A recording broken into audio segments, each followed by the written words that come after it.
Hey everyone, we're so glad you're here with us at Summer School, and I'm looking forward to another really insightful conversation here, diving into performance, how to get the best from our people, how to enable them to be their best at work, all those good things. And I'm so excited to be joined by Sharthok from Klaar. We're going to dive into some of the stuff they're doing to help along that front as well. We're thankful to them for supporting Summer School this year. So welcome, my friend. Glad you're here with us.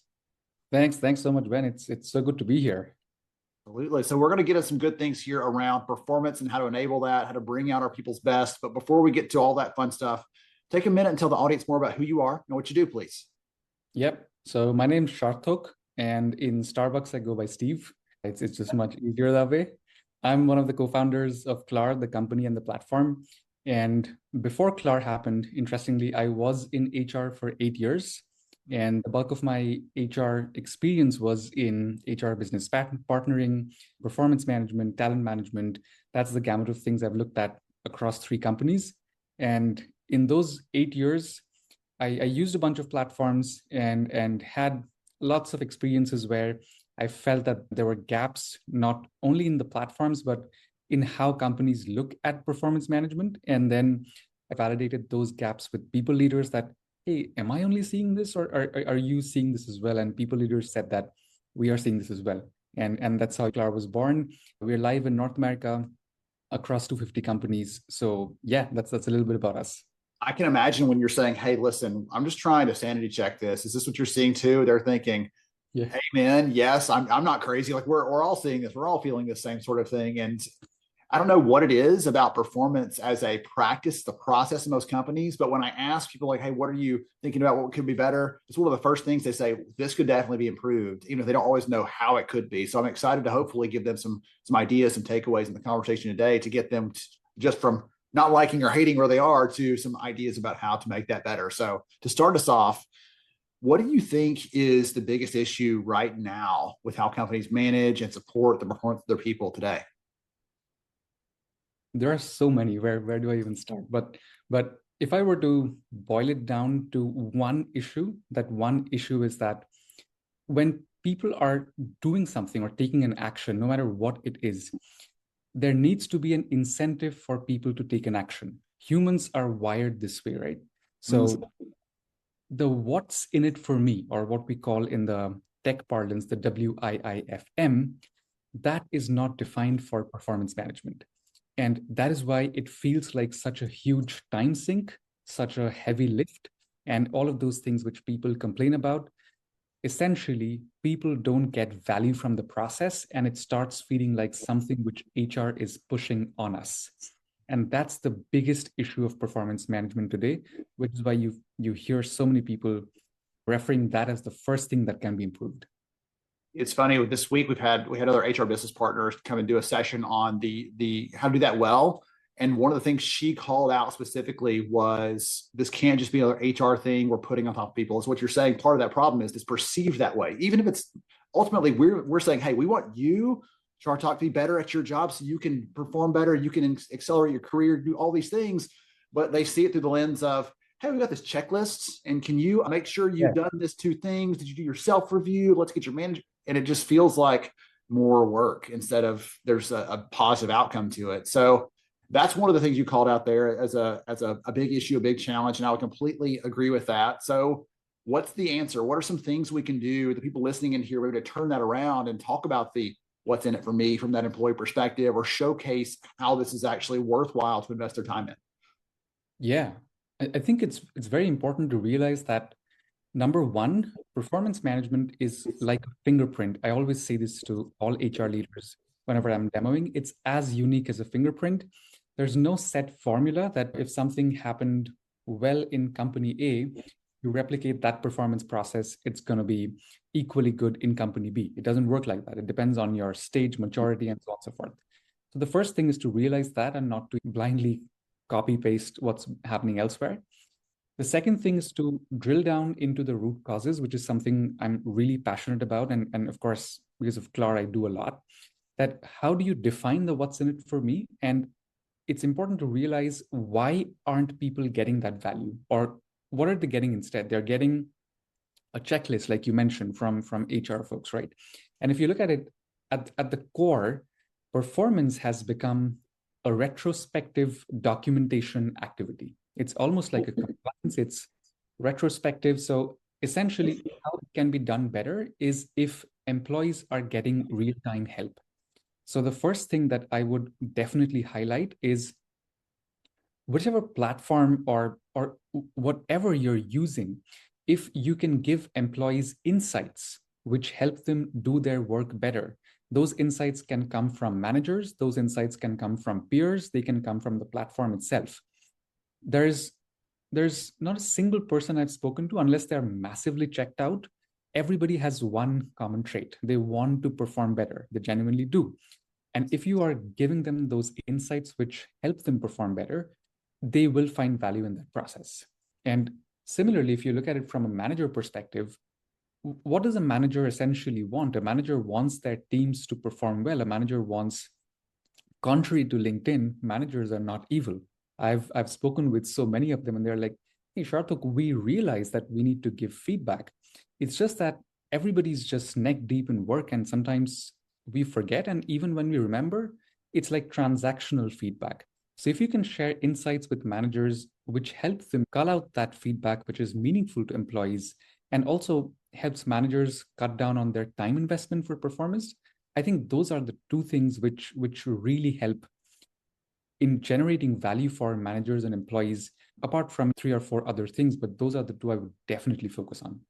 Okay, so I want to go back to that first one because as you share that, I'm thinking that I think that's a really unique perspective. And I'm thinking back over some of the companies where I worked in HR leader too, just like you. And I'm like, oh yeah, the way we did it here would have been wildly unfit for this other type of organization and vice versa.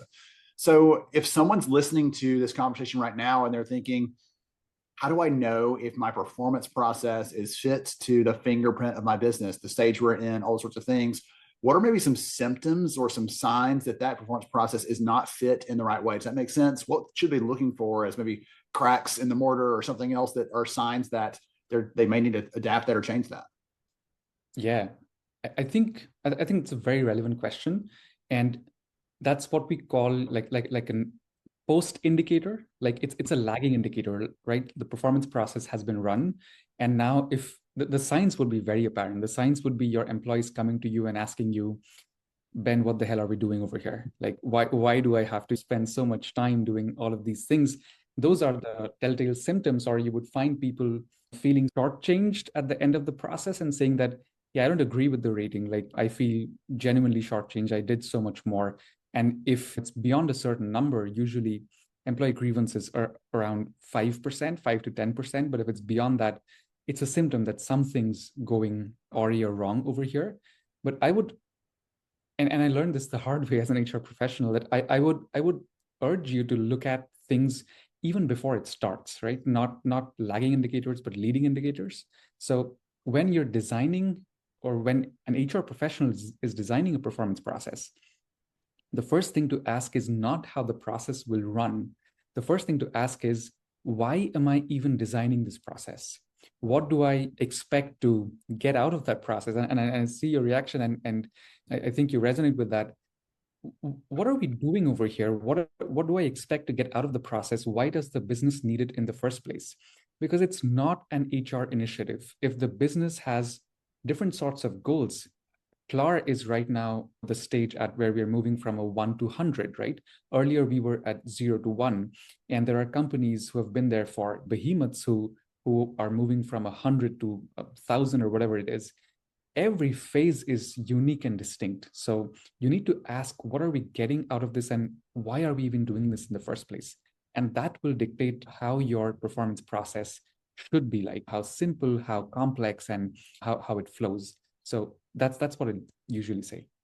I'm thinking about when I worked for an organization, we had about 90% of our workforce was direct bill to the client. And so their hours mattered a lot where we put those. And so if we said, hey, listen, we need you to take time to do this process, it can't just be an HR process, because they may never fly, right? It may never do that. We're like, listen, we're doing this thing so that ultimately we're serving that customer better, because we're making sure that your skills are aligned with what they need, you're performing well, all those. We had to talk about why we're investing their time instead of in billable hours, but in actual HR processes and overhead processes. And so we had to have a really clear vision for that. And for me, that when you talked about know why you're doing it. It's not for the sake of the process. It's not just to get this checklist done. It's not so I can say, yep, I accomplished my goal as an HR person of getting everybody to put up with this process, but maybe we helped this number of people find a new role in the business because they realized their skills were a better fit for that through these performance conversations. Or we help someone get a vision of where they could be and where they could contribute in a meaningful way. And instead of leaving, they stuck around and they told other people about how great this company was that saw the potential in them. Those are the things that we're trying to get out of this. The hope that we're going to create a process that elevates performance, not just looks at retrospectively looks at performance and documents where it was, but let's see where we're going and chart a path for that. Would you say that that sort of mindset of going from just backward looking to forward looking is one of the things that is a hallmark of a successful approach? So I kind of lost you in the middle, and it's got nothing to do with you. It's my internet perks of working from home. Are you saying, was the question that if the process is more forward looking compared to like a backward retrospective process, it's something which would motivate people more? Is that the question? Yes, really. Is that one of the hallmarks of a successful approach? When we go from just looking at retroactive, like what happened in the past, to what's happening next? Is that one of the things that switches over from process is just kind of meh HR thing to this is a business process that's adding value? I would say definitely one of the things. One major thing is how you make it a forward-looking process. But I think we also ascribe a lot more importance to this particular fact, or we cling on to this fact a lot more and not drill down into other root causes. There's no harm in looking back at things, because if you don't do that, you're not going to improve. But that can't be the only thing that you're doing. And the disconnect which people feel is that, imagine this, Ben, like I set goals in January, I forget all about them. My manager doesn't bother about them. Come December, we are doing a postmortem about why Sharthok has not been able to deliver. I mean, what were we doing for the 12 months, right? So postmortem, and that's the sort of thing which people kind of hate. There's no harm in looking back at things, but the frequency needs to be much more frequent. So if you're doing it month-wise, or if a month is a little bit of an overkill, you can do it per quarter-wise. But essentially help me get better, because if you're giving me feedback at the end of a quarter or at the end of a month, then I understand that, hey, these are the areas which have been going well, and this is where I need to do better. But then I have 11 months, or let's say 9 months, to do better. You can't just come up to me and say at the end of the year that, okay, you did, your work, but you are what we call a meets expectations. I mean, how bad does that feel?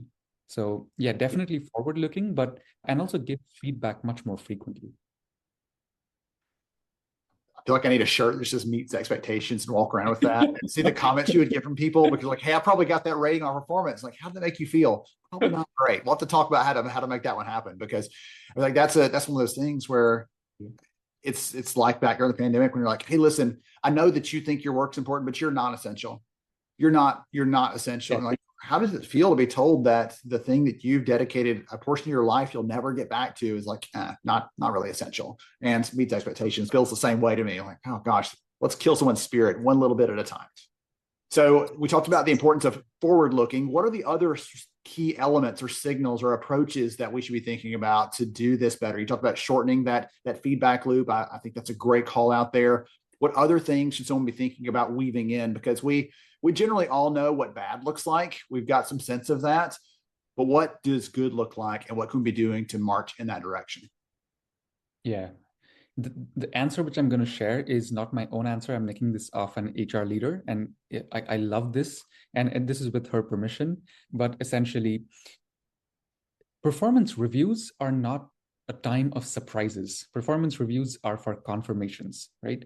And good looks like that. Like good looks like I've got enough feedback throughout the year, and this is where my manager comes and says that, hey, Sharthok, you probably know what I'm going to say, but I'm just going to confirm that, hey, these are the things that we discussed. And that makes sense. You cannot surprise me at the end of the year. And also one of the hallmarks of a good performance process is that you get help when you need it, which also means that managers and leaders, they can identify which people need help. Mm-hmm.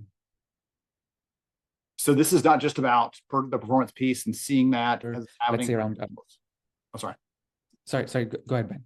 It's okay. I was gonna follow up on that a little bit about the getting help piece, because I think that's surfacing who needs help, being able to step in and help them. This is not just a punitive process where we say, hey, listen, I want to list all the things you did wrong, but this is an opportunity for us to enable you with whatever we can, whether it's training, whether it's resources, whether it's connecting with a mentor, something to help you elevate your performance. I think it's a great way to position that as well, that it's not just to catch you doing something wrong, but to find ways to help you do something right. Absolutely. I think that's such an important point that you mentioned, that a lot of times people take away from the performance process that two things. One, it leads to a compensation increase, and I'm just going to ignore everything else, and that's what I'm going to focus on. What's the number? Yes. What's the number? And the second one is it's a punitive process, because one outcome is, of course, performance improvement plans and PIPs, and that's a separate story altogether. But you really hit the nail on the head. It's not just a punitive process. In fact, I would argue 90% of it is not punitive. It shouldn't be punitive. It should be enabling employees and helping employees in real time. And yeah, I would harp on that thing and for that, you need to be able to understand which employees need help. Not only that, who responds to what sort of help, right? And that's very, very important to know, because by help, I also mean motivation. Because I learned the best by doing things. I get motivated by XYZ, but my brother, who still shares like 50% of my genes, he's an entirely different person, right? And imagine how that mix would be when you have completely different people. So yeah, understanding who needs help and helping them in the right way possible, that's, I think, one of the best signs of a good performance process. As you were saying that, my brain immediately goes to, you're talking about this shorter feedback loops, really checking in on a regular basis. And it almost becomes this way to prevent poor performance over like being or punishing poor performance, where I can catch, hey, listen, I saw this thing the other day. I want to catch you up on this. Here's the best way to do that. Or here's a way you can do that better next time, versus it being that look back period. Hey, I saw you this 12 times in the last year. Every time you did it wrong. And all you can think is, why did you not tell me what's wrong with this relationship?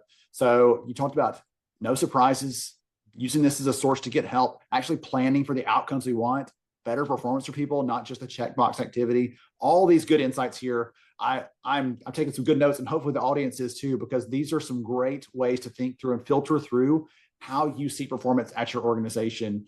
So I want to give you a chance to close this up here. One last call to action, one last takeaway, or I don't care if you double down on something you've shared or if you share something that hasn't come up yet, but what would you give the audience as their sort of call to action here at the end to make sure they're doing the right things when it comes to measuring and supporting the performance of the workforce? Yeah, I think the only thing which I would press upon you and the people who are listening, if you were to do one thing today, one change to your performance management process, because let's face it, it is a complicated process. It takes a lot to instill change in people and all of that.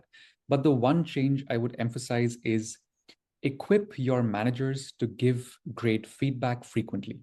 And if your managers understand that, you are hitting a couple of birds with one stone. And because if you're equipping your managers with the insights, and if they understand that they need to give feedback frequently, people are getting real-time help. It's no longer a punitive process.